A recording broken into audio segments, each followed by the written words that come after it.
Paris Olympic में विनेश फोगाट को किस भार वर्ग में अयोग्य घोषित किया गया?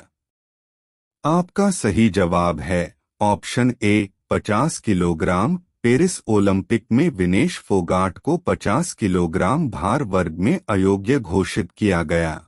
पेरिस ओलंपिक 2024 में 7 अगस्त का दिन कुछ अच्छा नहीं रहा। पहली बार ओलंपिक रेसलिंग के फाइनल में पहुंचने वाली भारत की स्टार रेसलर विनेश फोगाट को उनके अधिक भार को लेकर अयोग्य घोषित कर दिया गया है। बता दें कि फोगाट ने क्यूबा की यूस्नेलिस गुज़मैन लोपेज को 5-0 से हराकर स्वर्ण पदक मैच में अपनी जगह बनाई थी। फाइनल से विनेश के अयोग्य घोषित किए जाने के बाद गोल्ड मेडल मैच सारा एनहिल डेब्रांट और यूस्नेलिस गुज़मैन लोपेज क्यूबा के बीच होगा। बांग्लादेश की अंतरिम सरकार का प्रमुख किसे नियुक्त किया गया है? आपका सही जवाब है ऑप्शन बी मोहम्मद यूनुस। बांग्लादेश की अंतरिम सरकार का प्रमुख मोहम्मद यूनुस को नियुक्त किया गया है। राष्ट्रपति के प्रेस सचिव ने देर रात एक बयान में कहा कि नोबेल पुरस्कार विजेता मोहम्मद यूनुस को बांग्लादेश की अंतरिम सरकार का प्रमुख नियुक्त किया गया है। बता दें कि प्रधानमंत्री शेख हसीना ने घातक विरोध प्रदर्शन के बाद इस्तीफा देकर देश छोड़ दिया था। वहीं बांग्लादेश की पहली महिला प्रधानमंत्री खालिदा जिया को भी नजरबंदी से रिहा कर दिया गया है। हाल ही में कब्रों में रही नंदिनी सहकार योजना किसके द्वारा लॉन्च की गई है?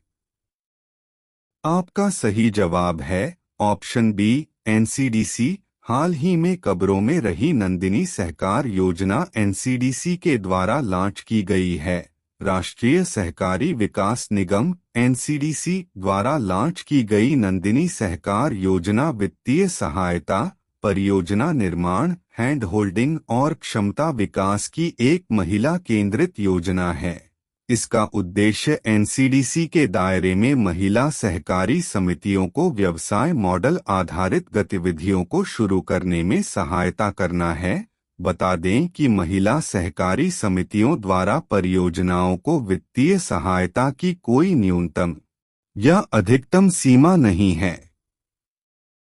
केंद्र शासित प्रदेश जम्मू कश्मीर का पूर्णकालिक डीजीपी किसे नियुक्त किया गया है?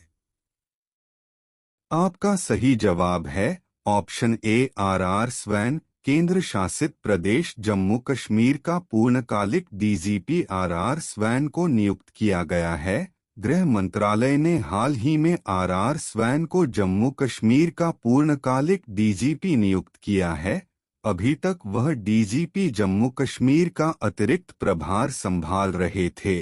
भारत सरकार के अवर सचिव गृह मंत्रालय द्वारा जारी आदेश के अनुसार स्वैन को कार्यभार संभालने की तारीख से 30 सितंबर 2024 तक या अगले आदेश तक डीजीपी के पद पर नियुक्त किया जाता है। राष्ट्रीय हथकरघा दिवस प्रतिवर्ष कब मनाया जाता है? आपका सही जवाब है ऑप्शन डी 7 अगस्त। राष्ट्रीय हथकरघा दिवस प्रतिवर्ष 7 अगस्त को मनाया जाता है। भारत में हर साल 7 अगस्त को राष्ट्रीय हथकरघा दिवस मनाया जाता है। यह दिन देश की अर्थव्यवस्था और संस्कृति में हथकरघा बुनकरों के योगदान को पहचानता है और उनका सम्मान करता है। आपको बता दें कि भारत के हथकरघा क्षेत्र का सांस्कृतिक विकास का एक लंबा इतिहास रहा है। प्रधानमंत्री नरेंद्र मोदी ने इस दिन देशवासियों को शुभकामनाएं दी हैं। पुडुचेरी के उपराज्यपाल के रूप में किसने शपथ ली है? आपका सही जवाब है ऑप्शन सी के कैलाशनाथन। पुडुचेरी के उपराज्यपाल के रूप में के कैलाशनाथन ने शपथ ली है। के कैलाशनाथन को हाल ही में पुडुचेरी के उपराज्यपाल के पद की शपथ ली है। राजनिवास में आयोजित शपथ ग्रहण समारोह में मद्रास उच्च न्यायालय के कार्यवाहक मुख्य न्यायाधीश डी कृष्ण कुमार ने उन्हें पद और गोपनीयता की शपथ दिलाई। समारोह में मुख्यमंत्री एन रंगासामी, उनके कैबिनेट सहयोगी और यूटी प्रशासन के शीर्ष अधिकारियों ने भाग लिया। घोटो जात्रा समारोह किस देश में संपन्न हुआ है? आपका सही जवाब है ऑप्शन बी नेपाल। घोटो जात्रा समारोह नेपाल देश में संपन्न हुआ है। केंद्र सरकार ने किस राज्य के आदिचुंचनगिरी को मोर अभयारण्य घोषित किया है? आपका सही जवाब है ऑप्शन डी कर्नाटक। केंद्र सरकार ने कर्नाटक राज्य के आदिचुंचनगिरी को मोर अभयारण्य घोषित किया है।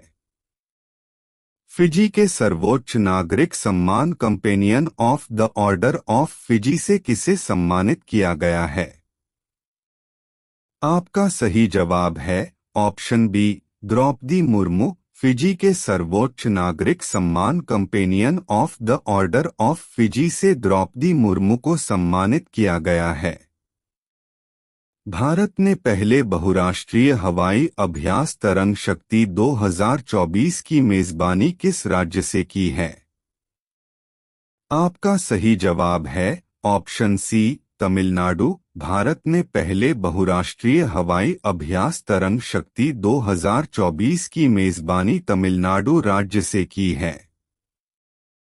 वर्ष 2014 के बाद से विभिन्न देशों से कितनी भारतीय कलाकृतियों को स्वदेश वापस लाया गया है? आपका सही जवाब है ऑप्शन बी 345। वर्ष 2014 के बाद से विभिन्न देशों से 345 भारतीय कलाकृतियों को स्वदेश वापस लाया गया है। अमृत उद्यान ग्रीष्मकालीन वार्षिक संस्करण का उद्घाटन किसके द्वारा किया जाएगा? आपका सही जवाब है ऑप्शन ए द्रौपदी मुर्मू। अमृत उद्यान ग्रीष्मकालीन वार्षिक संस्करण का उद्घाटन द्रौपदी मुर्मू के द्वारा किया जाएगा। राष्ट्रपति द्रौपदी मुर्मू 14 अगस्त को अमृत उद्यान ग्रीष्मकालीन वार्षिक संस्करण के उद्घाटन समारोह में शामिल होंगी। वहीं अमृत उद्यान 16 अगस्त से 15 सितंबर तक सुबह 10 बजे से शाम 6 बजे तक जनता के लिए खुला रहेगा। कोल इंडिया लिमिटेड ने किस सार्वजनिक उपक्रम के साथ कोयले से एसएनजी संयंत्र की स्थापना के लिए संयुक्त उद्यम पर हस्ताक्षर किए हैं? आपका सही जवाब है option A GAIL. Coal India Limited ने गेल सार्वजनिक उपक्रम के साथ कोयले से एसएनजी संयंत्र की स्थापना के लिए संयुक्त उद्यम पर हस्ताक्षर किए हैं। कोल इंडिया लिमिटेड और गेल ने कोयला से एसएनजी संयंत्र की स्थापना के लिए संयुक्त उद्यम पर हस्ताक्षर किए हैं। यह समझौता सरफेस कोल गैसिफिकेशन प्रौद्योगिकी का उपयोग करके कोयले से सिंथेटिक प्राकृतिक गैस संयंत्र स्थापित करने की दिशा में एक बड़ा कदम है। भारत में प्रथम बिम्स्टेक व्यापार शिखर सम्मेलन कहाँ आयोजित किया गया है? आपका सही जवाब है ऑप्शन डी नई दिल्ली। भारत में प्रथम बिम्स्टेक व्यापार शिखर सम्मेलन नई दिल्ली में आयोजित किया गया है। भारत 6 से 8 अगस्त तक नई दिल्ली में प्रथम बिम्स्टेक व्यापार शिखर सम्मेलन की मेजबानी करेगा। विदेश मंत्रालय भारतीय उद्योग परिसंघ के साथ साझेदारी में इस 3 दिवसीय कार्यक्रम का आयोजन करेगा। भारत की स्थापित नवीकरणीय ऊर्जा क्षमता में पिछले 10 वर्षों में कितने प्रतिशत वृद्धि दर्ज की गई है? आपका सही जवाब है ऑप्शन बी 165%। भारत की स्थापित नवीकरणीय ऊर्जा क्षमता में पिछले 10 वर्षों में 165% वृद्धि दर्ज की गई है। भारत की स्थापित नवीकरणीय ऊर्जा क्षमता में पिछले 10 वर्षों में 165% की वृद्धि दर्ज की गई है। नवीन और नवीकरणीय ऊर्जा मंत्रालय की जानकारी के अनुसार नवीकरणीय ऊर्जा क्षमता 2014 में 76 गीगावाट से बढ़कर 2024 में 203 गीगावाट हो गई है। एयरबस ने किस विश्वविद्यालय के साथ दिल्ली में विमानन कार्यकारी प्रशिक्षण शुरू किया है? आपका सही जवाब है ऑप्शन सी गति शक्ति विश्वविद्यालय। एयरबस ने गति शक्ति विश्वविद्यालय के साथ दिल्ली में विमानन कार्यकारी प्रशिक्षण शुरू किया है। गति शक्ति विश्वविद्यालय ने एयरबस के सहयोग से नई दिल्ली में विमानन क्षेत्र के लिए अपना पहला कार्यकारी प्रशिक्षण कार्यक्रम शुरू किया है। इस कार्यक्रम में प्रशिक्षण देने के लिए विमानन क्षेत्र के कई विशेषज्ञ शामिल हुए हैं। Wrestler Vinesh Phogat Paris Olympic से बाहर। भारतीय रेसलर विनेश फोगाट को तय कैटेगरी में ज्यादा वजन होने की वजह से पेरिस ओलंपिक से बाहर होना पड़ा है। वे बुधवार रात होने वाला 50 किलोग्राम कैटेगरी की विमेंस रेसलिंग का फाइनल नहीं खेल सकेंगी। विनेश 50 किलोग्राम की कैटेगरी में खेलती हैं। भारतीय ओलंपिक संघ ने विनेश के अयोग्य घोषित होने की पुष्टि कर दी है। अब उन्हें ओलंपिक में कोई मेडल भी नहीं मिलेगा। इस फैसले के खिलाफ अपील भी नहीं की जा सकती। विनेश 6 अगस्त को 3 मुकाबले जीतकर 50 किलोग्राम रेसलिंग ओलंपिक में फाइनल में पहुंचने वाली पहली भारतीय महिला रेसलर बनी थीं। सेमीफाइनल में उन्होंने क्यूबा की पहलवान गुजमान लोपेजी को, क्वार्टर फाइनल में यूक्रेन की ओक्साना लिवाच और प्री क्वार्टर फाइनल में वर्ल्ड चैंपियन जापान की यूई सुसाकी को 3-2 से मात दी थी। विनेश पहली बार 50 किलोग्राम कैटेगरी में खेल रही थीं और इससे पहले वे 53 किलोग्राम में खेलती थीं। दिनेश कार्तिक को SA20 लीग का एम्बेसडर बनाया गया। पूर्व भारतीय विकेटकीपर बल्लेबाज दिनेश कार्तिक को सोमवार 5 अगस्त को SA20 लीग का लीग एम्बेसडर नियुक्त किया गया। कार्तिक इस टूर्नामेंट से जुड़ने वाले पहले भारतीय खिलाड़ी हैं। SA20 लीग एक दक्षिण अफ्रीकी टूर्नामेंट है। कार्तिक एक बार फिर SA20 लीग में T20 लीग खेलते हुए दिखाई देंगे। उन्होंने मंगलवार 6 अगस्त को SA20 लीग के तीसरे सीजन के लिए पार्ल रॉयल्स के साथ कॉन्ट्रैक्ट किया। इसी के साथ दिनेश कार्तिक पहले भारतीय खिलाड़ी बने जो SA20 लीग खेलेंगे। लीग 9 जनवरी से शुरू होगी। SA20 में 6 फ्रेंचाइजी शामिल हैं। MI Cape Town, Joburg Super Kings, Durban Super Giants, Paarl Royals, Pretoria Capitals, Sunrisers, Eastern Cape. Karthik ने भारत के लिए साल 2004 में डेब्यू किया था। इसके बाद से उनका सफर लगभग 20 सालों तक जारी रहा। कार्तिक ने भारत के लिए 26 टेस्ट, 94 वनडे और 60 T20 मैच खेले हैं। इसके अलावा उन्होंने IPL में 257 मैचों में 4842 रन बनाए हैं। नोबेल पुरस्कार विजेता मोहम्मद यूनुस बांग्लादेश की अंतरिम सरकार के नेता नियुक्त। नोबेल पुरस्कार विजेता मोहम्मद यूनुस को बांग्लादेश की अंतरिम सरकार का प्रमुख नियुक्त किया गया है। बांग्लादेश के राष्ट्रपति के प्रेस सचिव जोयन आबेदीन ने यह घोषणा की। बांग्लादेश के राष्ट्रपति ने मंगलवार को संसद को भंग कर दिया और यूनुस को अंतरिम सरकार का प्रमुख नियुक्त किया। अंतरिम सरकार के बाकी के सदस्यों के नाम को विभिन्न राजनीतिक दलों के साथ बातचीत के बाद अंतिम रूप दिया जाएगा। भेदभाव विरोधी छात्र आंदोलन की 13 सदस्यीय टीम बांग्लादेश की मौजूदा स्थिति और अंतरिम सरकार की रूपरेखा पर चर्चा करने के लिए बंगभवन गई थी। वे राष्ट्रपति और तीनों सशस्त्र बलों के प्रमुखों से मंगलवार को शाम 6 बजे मिले। इससे पहले 5 अगस्त को बढ़ते विरोध प्रदर्शनों के मद्देनजर शेख हसीना ने प्रधानमंत्री के पद से इस्तीफा दे दिया था। मोहम्मद यूनुस एक सोशल वर्कर, बैंकर और अर्थशास्त्री हैं। उनका जन्म 28 जून 1940 को गुलाम और अविभाजित भारत में हुआ। वे बंगाल के चिटगांव में एक जौहरी हाजी मोहम्मद सौदागर के घर पैदा हुए थे। ढाका यूनिवर्सिटी से इकोनॉमिक्स की शुरुआती पढ़ाई के बाद वे अमेरिका चले गए, जहां वे पीएचडी की और इकोनॉमिक्स पढ़ आने लगे। गरीबी मिटाने के लिए 2006 में ग्रामीण बैंक और मोहम्मद यूनुस को नोबेल शांति पुरस्कार से सम्मानित किया गया। लोगों को गरीबी से निकालने की वजह से मोहम्मद यूनुस को गरीबों का दोस्त और गरीबों का बैंकर कहा जाता था। भारत कर रहा पहले बिम्स्टेक बिजनेस शिखर सम्मेलन की मेजबानी।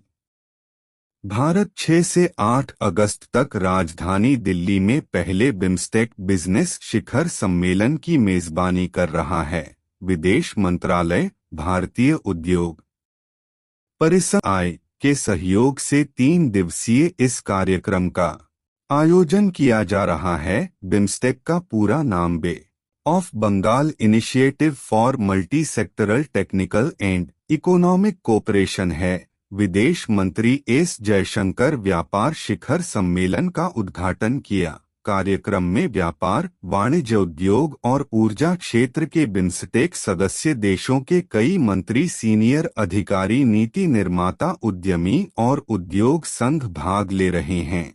इसके साथ सदस्यों में से 5 दक्षिण एशिया से हैं, जिनमें बांग्लादेश, भूटान, भारत, नेपाल और श्रीलंका शामिल हैं। वहीं 2 म्यांमार और थाईलैंड दक्षिण पूर्व एशिया से हैं।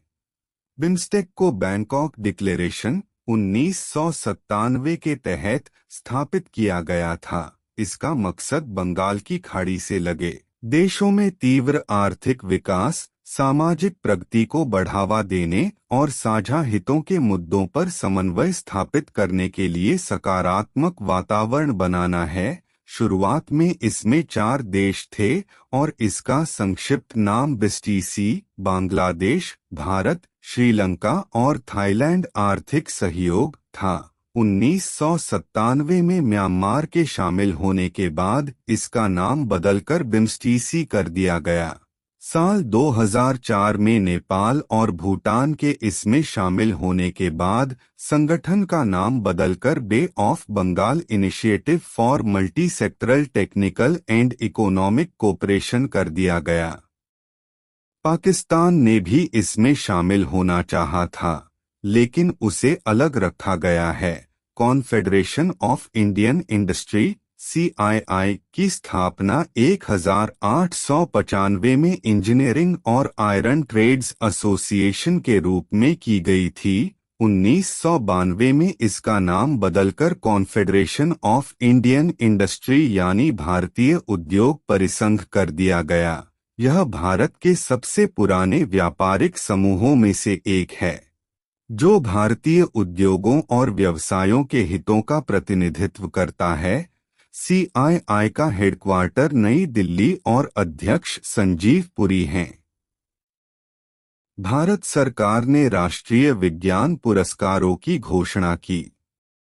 भारत सरकार ने सोमवार 5 अगस्त को भारतीय वैज्ञानिकों के लिए राष्ट्रीय विज्ञान पुरस्कार RPV की घोषणा की। पुरस्कार समारोह 23 अगस्त को पहले राष्ट्रीय अंतरिक्ष दिवस राष्ट्रपति भवन सांस्कृतिक केंद्र में आयोजित किया जाएगा। गांधीनगर के नेशनल फॉरेंसिक साइंसेज यूनिवर्सिटी के school of engineering and technology के डॉक्टर बप्पी पॉल को RPV विज्ञान युवा पुरस्कार से सम्मानित किया गया। अन्य पुरस्कार विजेताओं में वनस्पति विज्ञान विभाग, बनारस हिंदू विश्वविद्यालय की एसोसिएट प्रोफेसर बॉटनिस्ट डॉ पूर्वी सैकिया और Tata institute of fundamental research Mumbai के नैनो टेक्नोलॉजी विशेषज्ञ प्रोफेसर विवेक पोलशेट्टीवार शामिल हैं। विज्ञान श्री पुरस्कार IIT बॉम्बे के प्रोफेसर रोहित श्रीवास्तव को प्रदान किया जाएगा। हेलो दोस्तों, तो आज है 8 जुलाई 2024 और आज आप देख रहे हैं daily current affair GK quiz. तो ऐसे ही करंट अफेयर की जीके क्विज देखने के लिए आप हमारे चैनल को सब्सक्राइब करें और वीडियो को ज़्यादा से ज़्यादा शेयर करें। धन्यवाद।